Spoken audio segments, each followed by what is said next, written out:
우리는 포도원을 허는 작은 여우를 잡으라 그랬는데, 우리가 처음 구원받았을 때에 작은 죄도 민감했습니다. 구원받기 전에는 침 뱉는 것은 일상생활이었습니다.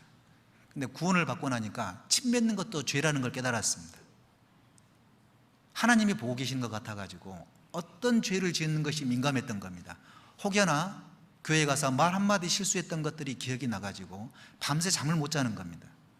아침에 일어나자마자 말 실수했던 분들에게 전화를 하는 겁니다. 저 때문에 혹시 마음에 문제가 생겼다면 용서해 달라고. 그렇게 민감했습니다.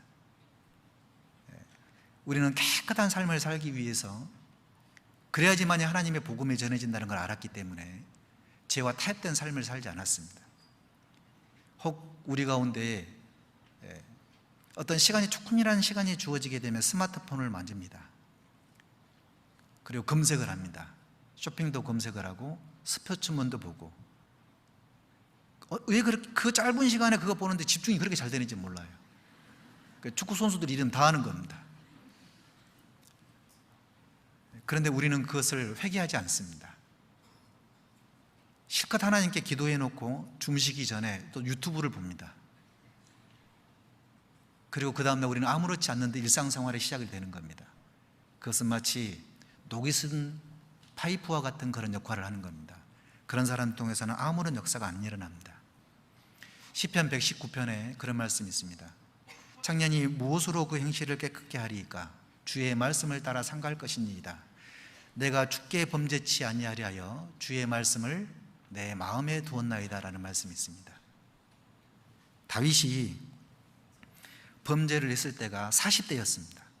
간음죄를 지었습니다. 놀라운 것은 다윗은 목동 생활을 할 때, 한참 청년의 정욕이 왕성할 때에 죄를 짓지 않았습니다. 40대가 돼서야 간음죄를 지었던 겁니다. 왜 그랬을까? 차이는 분명한 겁니다. 다윗이 간음죄를 지었을 때 이 말씀 몰랐겠습니까? 깨끗한 그릇을 사용하신다는 걸 몰랐겠습니까? 그는 알았습니다. 알았는데 이 다윗은 말씀이 어디가 있었냐면 머리에 있었던 겁니다. 마음에 있지 않았던 겁니다. 목동 생활을 할 때, 양치는 그런 소년으로 있었을 때 말씀이 마음에 있었던 겁니다. 그래서 그 청년의 정욕을 이길 수가 있었던 겁니다. 말씀을 마음에 담고 살았기 때문에 어떤 죄도 이겨낼 수가 있었던 겁니다.